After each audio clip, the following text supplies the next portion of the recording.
বাহ বাহ, কি সুন্দর লাগতেছে। এই শামিম, এই শামিম, এদিকে। কি লজ্জার কি আছে? মনে হইতেছে যেন তুমি বিয়ে করছো। আরে বিয়ে তো করছো ওরা মিয়া, দেখো ভালো করে দেখো। আমি লজ্জা কি কর না কর। হ্যাঁ দেখো না কেমন লাগতেছে। হ্যাঁ দেখ না, ওদের দারুণ মানিয়েছে না? তোমাকে তো হেভি পাঠাইছে রে ভাই। কিন্তু নয়ন ভাই হ্যাঁ, ভুল তো একটা করছেন। কিসের ভুল? মিষ্টি কই? নতুন বিয়ে করে নিয়েছেন, জামাই বউ মিষ্টি নাই। মিষ্টি ছাড়া হয় এটা? এই কাজটাই তো তোমার জন্য রেখে দিছি। যাও একটা ইস্যু করো, আছে না? যাও তাতে যাও। বুঝছি, যাও ওই ছাই ফেলতে ভাঙ্গা গুলাই লাগে। তাড়াতাড়ি যাই, যাও তো। মিষ্টি নিয়ে আসি। হ্যাঁ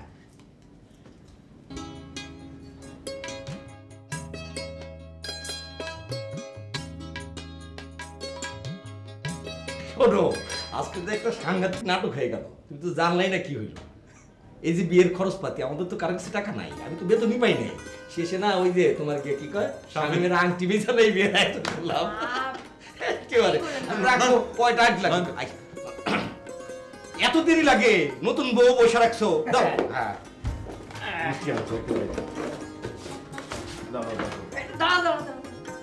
আপনি তো ডায়াবেটিস, আপনি মিষ্টি কেন খান? আমি কোথায় কি দেখলা? আগে দাও, তারপরে দাও, সবাই দাও। একজনের দাও, খাওয়াই দিতে বলো। না না, তুমি খাও কেন? তারাতে দাও না, সে খাওয়া।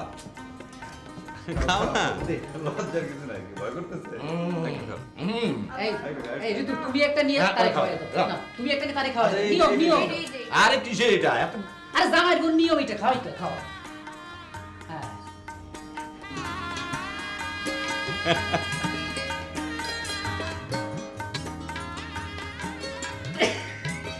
আর আমি খেয়ে নাকি তো?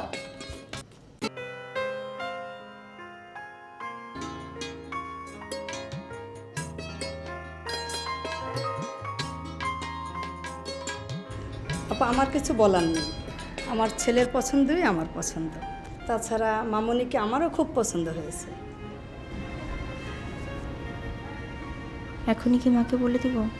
বলে দেওয়াটা কি উচিত হবে? কিছুই বুঝতে পারছি না। নয়ন ভাই, আচ্ছা ঘটনাটা যদি এইরকম হয় যে ঋতু আর মায়ের কিছুই কইতে পারলো না, দেখা গেল ওই জায়গায় কাবিন হয়ে গেছে, তারপর? হ্যাঁ, বিষয়টা অস্বাভাবিক না। কারণ ঋতু ওর মারে যেরকম ভয় পায়, তাতে আপা আপনার সাথে কিছু কথা ছিল। ও, তাহলে ঋতু ভেতরে চলে যাক আপা। যাও ভেতরে যা।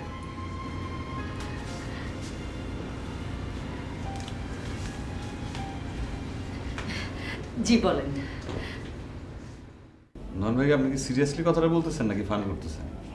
না না, মানে তোমার এটা নিয়ে টেনশন করার কিছু নাই। আমার মনে হয় যে একটা কিছু নিশ্চয়ই ও ট্যাকেল দিবেই। এবার যাবো নাকি? না, যাওয়াটা ঠিক হবে না। আমার মনে হয় স্বাভাবিক, তা নাইলেও এতক্ষণ একটা কিছু করতেই।